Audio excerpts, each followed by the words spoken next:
જય શ્રી કૃષ્ણ, જય શ્રી રામ. બધાને ખબર છે ઇક્વિટી માર્કેટ ગુજરાતી લોક ચલાવે છે, પણ India corporate bond market develop करना માટે મને તમારો साथ જોઈએ.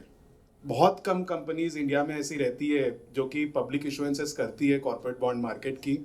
तो ये नई सोच के साथ में हमारी इच्छा है कि भाई हम लोग कुछ अलग करें और इसमें सबका, हमारे हिसाब से हमने ऐसा कुछ बनाया है जिसमें सबका भला है, इन्वेस्टर्स का भला है, जो कंपनीज हमसे पैसा लेगी उनका भला है.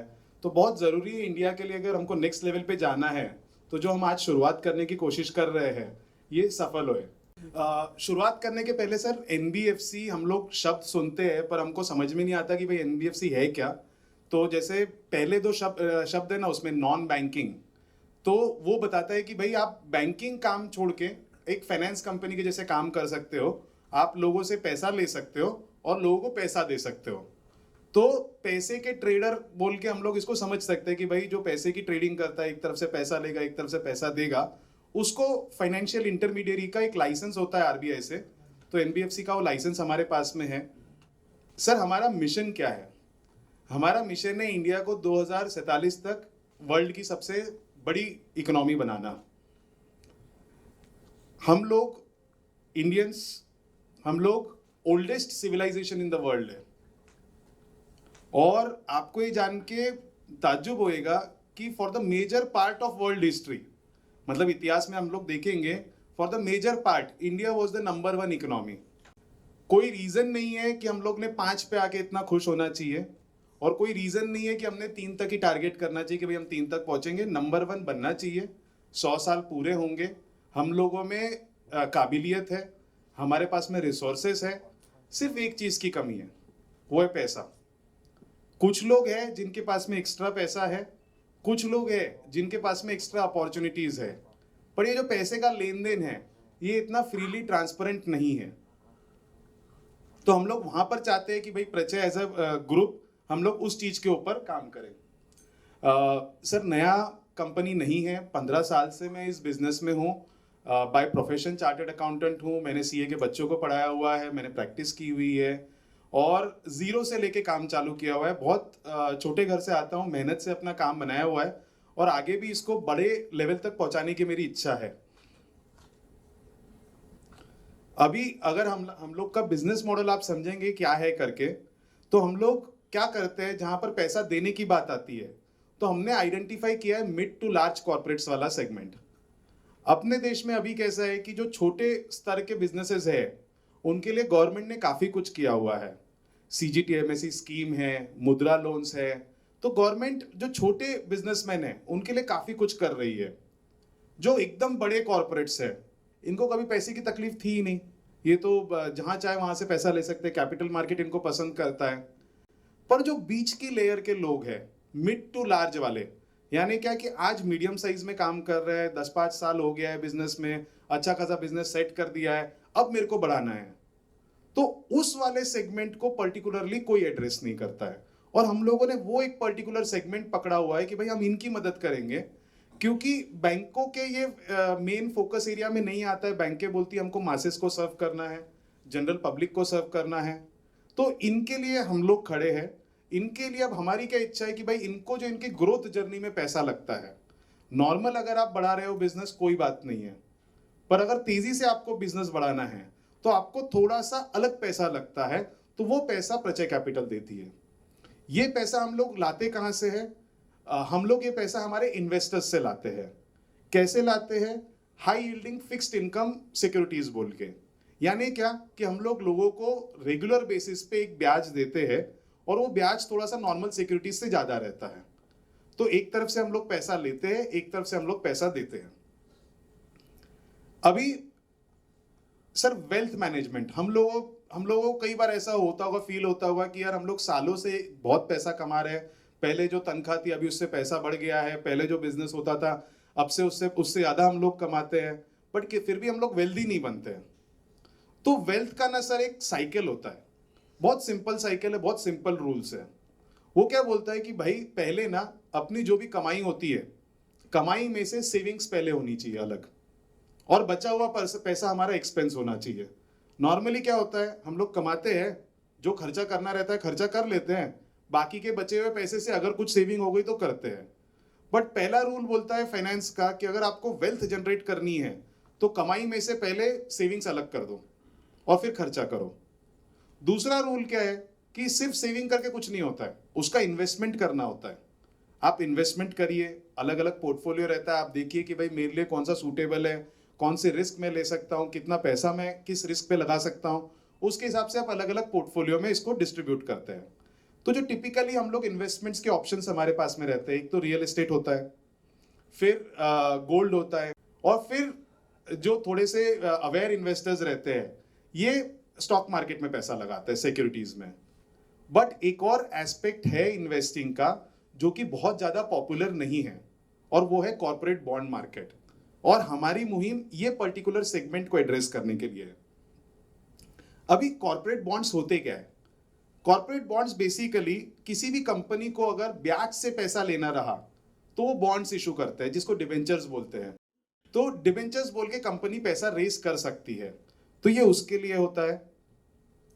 और during the period corporate bonds में आपको ब्याज मिलता है महीने का या क्वार्टरली, और जैसे ही पीरियड खत्म हो गया आपको अपना प्रिंसिपल वापस हो जाता है।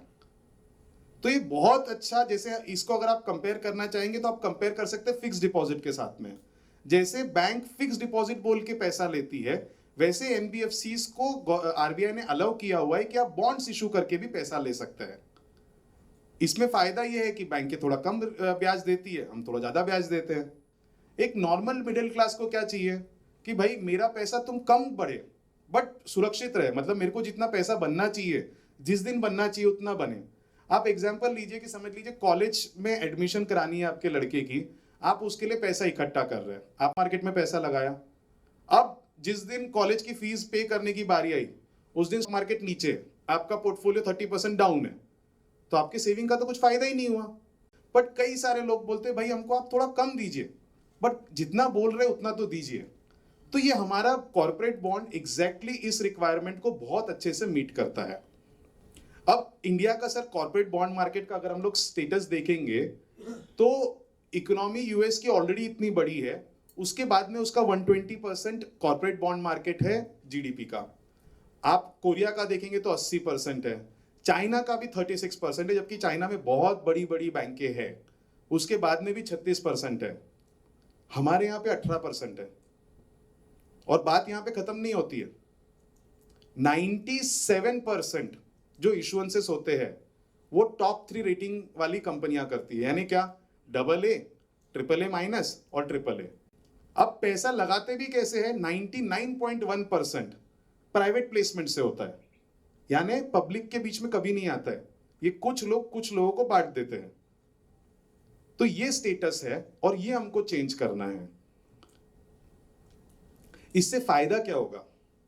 पहला फायदा ये होगा कि जैसे जैसे कॉर्पोरेट्स बॉन्ड्स इशू करके पैसा रेस कर पाएंगे उतना उतना उनका बैंकों के ऊपर डिपेंडेंस कम होगा, उन लोग के पास में एक ऑल्टरनेट चैनल डेवलप होएगा कि भाई हम लोग कहीं और से पैसा रेस कर सकते हैं। दूसरा चीज और बहुत जरूरी है कि हमारे इन्वेस्टमेंट्स डायरेक्टली धंधे में लगे। सर बहुत छोटी सी चीज है, जो सेकेंडरी मार्केट इतना हमारा बढ़ रहा था, क्या आपको कभी ऐसा लगा कि जमीनी स्तर के ऊपर इससे कुछ फर्क आया? ये हाइपोथेटिकल वेल्थ है, कभी ऊपर जाएगा कभी नीचे जाएगा। सेकेंडरी मार्केट में क्या कंपनी के पास पैसा जाता है? नहीं, आईपीओ हुआ तो कंपनी के पास पैसा जाएगा, यानी कंपनी उसको प्लांट सेट करने में, लोगों को एम्प्लॉयमेंट देने में इन्वेस्ट करेगी। तो इसीलिए ये मार्केट अगर डेवलप होता है तो डायरेक्टली धंधे में पैसा लगेगा, जो कि जरूरी है, जिससे कि इकोनॉमी बढ़ेगी। और अगर हम लोग जैसे अभी हम लोग पब्लिकली लिस्ट कर रहे हैं तो आप इसको ट्रेड कर सकते हैं अपने जीरोधा अकाउंट के ऊपर, अगर आपको कभी लगा तो आप इसको बेच सकते हैं। एंड डिपेंडिंग ऑन कि किस तरीके से ये मार्केट डेवलप होता है, किस तरीके से इसकी डिमांड आती है, तो इसके लिए हम लिक्विडिटी भी जनरेट हो सकती है। अभी हम लोग क्या आपको ऑफर कर रहे हैं सर, इसमें बेसिकली 13% इंटरेस्ट है, payable monthly, minimum investment 10,000 rupees. हमने जानबूझ के इसके अंदर हमारा जो इनिशियल इन्वेस्टमेंट है वो कम रखा है, ताकि हम ज्यादा से ज्यादा लोगों से जुड़ सके और ज्यादा से ज्यादा जागरूकता फैला सके। आज हमने आईपीओ लाया है, कल कोई और आईपीओ लाएगा तो उसको इतनी मेहनत करने की जरूरत नहीं पड़ेगी, बिकॉज गिरीश लखोटिया ने आपको थोड़ा बहुत बेस समझा दिया है कि भाई ये इंस्ट्रूमेंट होता है क्या और कैसे वर्क करता है। 5 साल का टेन्योर है, आपको बीच में लगता है तो ऑफकोर्स आप क्या कहते हैं लिक्विडिटी इसकी अरेंज कर सकते हैं स्टॉक मार्केट में जाके बेच के। और सर सिक्योर्ड है, हमारे एग्जिस्टिंग इन्वेस्टर्स जो है वो स्टेट बैंक ऑफ इंडिया है, इंडियन ओवरसीज बैंक है, एयू स्मॉल फाइनेंस बैंक है, तो इनके साथ में हमने परिपासु चार्ज दिया हुआ है एनसीडी होल्डर्स को। तो जब आप हमारे साथ में एनसीडी लगाते हैं तो आप इन बैंकों के साथ में आ जाते हैं, मतलब जितने ये बैंक के हमारे साथ में सिक्योर्ड है उतना ही आपका भी पैसा हमारे साथ में सिक्योर्ड है। तो आपको टेंशन लेने की जरूरत नहीं है। बड़ी बड़ी इंस्टीट्यूशंस भी है, एक थर्ड पार्टी रहता है कैटलिस्ट करके है, डिबेंचर ट्रस्टी। अगर समझ लीजिए कभी हमने आपका ब्याज नहीं दिया, 1-2 महीने ब्याज चला गया, तो आप इस पार्टी को कर सकते हैं। ये काइंड ऑफ रेफरी रहता है, सेबी रजिस्टर्ड रहता है और आपके बिहाफ पे ये एक्शन लेगा। आपको टेंशन लेने की जरूरत नहीं है, आपको सिर्फ डिबेंचर ट्रस्टी है जो आपका ध्यान रखने के लिए सेबी रजिस्टर्ड एंटिटी है जो इंश्योर करेगा कि आपका ब्याज आपको टाइम से मिलता रहे। क्रेडिट रेटिंग सर हमारी BBB- है। We will definitely improve our rating as our size increases. अभी हम लोग लिस्टिंग होएगा, ट्रांसपेरेंसी बढ़ जाएगी, ज्यादा इन्वेस्टर्स हमारे साथ में जुड़ेंगे, हम इन्वेस्टेबल बन जाएंगे। जैसे एयूएम बढ़ेगा डेफिनेटली रेटिंग बढ़ेगी। अगर आप नंबर देखेंगे तो हम लोग इंडस्ट्री के नंबर्स को बाय फार बड़ी मार्जिन से बीट करते हैं, बट क्योंकि हम लोग अभी छोटे लोग हैं, छोटे लोगों को जल्दी रेटिंग नहीं मिलती है, बस इतना रीजन है। क्यों हमारे साथ में आपने इन्वेस्ट करना चाहिए? पहली चीज तो है कि हम लोग आरबीआई रजिस्टर्ड एंटिटी है, हम लोग को लाइसेंस आरबीआई से मिलता है। जैसे बैंकों को लाइसेंस आरबीआई से मिलता है वैसे हमको भी लाइसेंस आरबीआई से मिला हुआ है हमारी ऑपरेशंस करने के लिए। आरबीआई को हम लोग को रेगुलर रिपोर्टिंग करनी पड़ती है। अभी एक बार लिस्टिंग हो जाएगी तो हम लोग सेबी रेगुलेटेड भी हो जाएंगे, तो आपको क्वार्टरली हमारे फाइनेंशियल्स देखने के, तो आप मनी कंट्रोल पे चले जाइए। हम लोग की कोई भी बोर्ड मीटिंग होगी तो हमको आधे घंटे में बताना पड़ेगा, 45 डेज के अंदर फाइनेंशियल्स देने पड़ेंगे।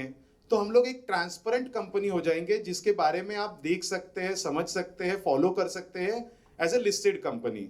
तो लेवल ऑफ ट्रांसपेरेंसी जो रहेगा, ट्रस्ट रहेगा, वो बढ़ना चाहिए।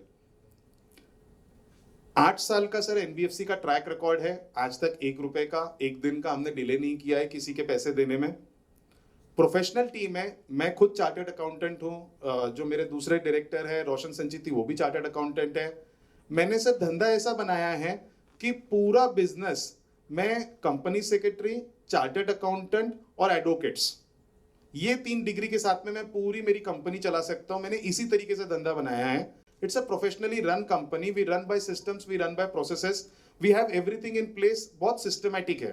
थोड़ा सा मैं हाईलाइट डालना चाहूंगा फाइनेंशियल परफॉर्मेंस के बारे में। जैसे मैंने बोला कि हमारा जो परफॉर्मेंस रहा है बहुत स्ट्रांग रहा है, तो 8 ईयर्स का सर, 8 साल का हमारे पास में ट्रैक रिकॉर्ड है जहां पर हमने लाइबिलिटीज सर्व करने में 1 दिन का कभी डिले नहीं किया और एसेट्स के रिकवरी में हमारा 1 रुपए का नुकसान नहीं हुआ है।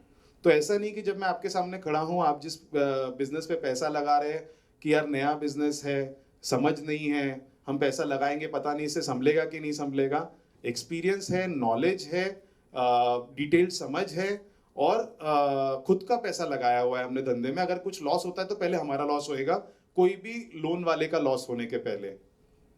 एयूएम कंटिन्यूसली बढ़ते रहा है, आगे और तेजी से बढ़ेगा, बिकॉज अभी तक हमको समझ आने के लिए कि भाई हमको कौन सा मार्केट कैप्चर करना है, किन की रिक्वायरमेंट्स एड्रेस करनी है, वो फिगर आउट करते करते अभी हमने एग्जैक्टली कर दिया है। और अभी लिस्टिंग होने के बाद में बड़े इन्वेस्टर्स भी हमारे साथ में जुड़ने की कोशिश करेंगे, छोटे रिटेल इन्वेस्टर्स भी हमारे साथ में जुड़ने की कोशिश करेंगे, तो डेफिनेटली ग्रोथ की साइकिल और बढ़ेगी। फंडिंग मिक्स में आप देखेंगे तो हम लोगों का over a period of time increased पैसा जो है हमने इन्वेस्टर्स से लिया हुआ है। क्या हुआ था सर, हम लोग का 2017 में कंपनी बनी और 2018 में फियास्को होने के बाद में बैंक्स थोड़ी सी कंजर्वेटिव हो गई एनबीएफसी की तरफ, उनका दृष्टिकोण ही बदल गया। हमने वहां पर इन्वेस्टर्स की तरफ अपना रुख मोड़ा, उन लोगों ने हमको सपोर्ट किया कि यार आप जो बोल रहे हो हमको समझ रहे हैं, हम आपके साथ खड़े हैं। वहां से हमने ग्रोथ किया। तो we are a investor centric NBFC. हमको लगता है हमारे धंधे के 2 पहलू है, एक जो लोन देना है ये तो एक पहलू हो गया, दूसरा पहलू है जहां पर हम लोग इन्वेस्टर्स को क्या कहते हैं अच्छी इन्वेस्टमेंट अपॉर्चुनिटीज देना चाहते हैं। तो बैलेंस शीट के दोनों तरफ हम लोग बिजनेस कर रहे हैं। तो एक इन्वेस्टर सेंट्रिक एनबीएफसीज है। हम चाहते हैं कि ये जो हर महीने ब्याज देने वाली जो सिक्योरिटी रहे ये बढ़े, एकदम से बहुत ग्रोथ नहीं but decent growth, consistent growth ये रहे। Return on equity post tax has been upwards of 18%। उसके बाद में return on total assets average 1.5-2 के बीच में घूमता है, हम लोग का 4-4.5 के ऊपर रहता है। नेट इंटरेस्ट मार्जिन हमारा 9% के ऊपर है, एवरेज में 4-5% के पास में चला गया तो बहुत अच्छी बात हो जाती है। तो हमारे नंबर्स बहुत अच्छे हैं, हमारा ट्रैक रिकॉर्ड है, हमारी टीम है, हमारे पास में बिजनेस का मॉडल है और हम चाहते हैं अभी कि हम लोगों के बीच में जाए, उनका पैसा संभाले रिस्पॉन्सिबल तरीके से। एज अ बैंकर हम जाए उनके बीच में, उनके पैसे का ट्रस्ट मेंटेन करें, उनको अच्छे रिटर्न्स कमा के दें। थोड़ा सा कॉर्पोरेट बॉन्ड मार्केट क्या कहते हैं डेवलप होना चाहिए, ये हमारी इच्छा है और हम चाहते हैं कि हमारी जो ये कहानी है, जो हमारी स्टोरी है, आप ज़्यादा से ज़्यादा लोगों को बताएं, ज़्यादा से ज़्यादा लोगों को जागरूक करें, ताकि ये जो मिड टू लार्ज वाले कॉर्पोरेट्स है इनका सपोर्ट सिस्टम तैयार हुए। ये बाकी देशों में बहुत बड़ा मार्केट है, हमारे यहाँ पे ये मार्केट बढ़ने की ज़रूरत है। अगर हमको बड़ी इकोनॉमी बनना है तो इसको अभी इग्नोर करने का टाइम नहीं रहा है। तो ये जो चीज़ है इसकी पॉसिबिलिटी अनलिमिटेड है, इसका इम्पैक्ट हमको 5 साल 10 साल के बाद में पता चलेगा कि यार ये बहुत चेंज कर सकता है।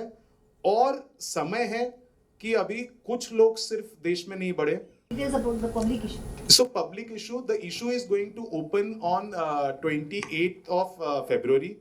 The issue is going to be open for 10 days, but the allotment would be on first come first get basis, first serve basis.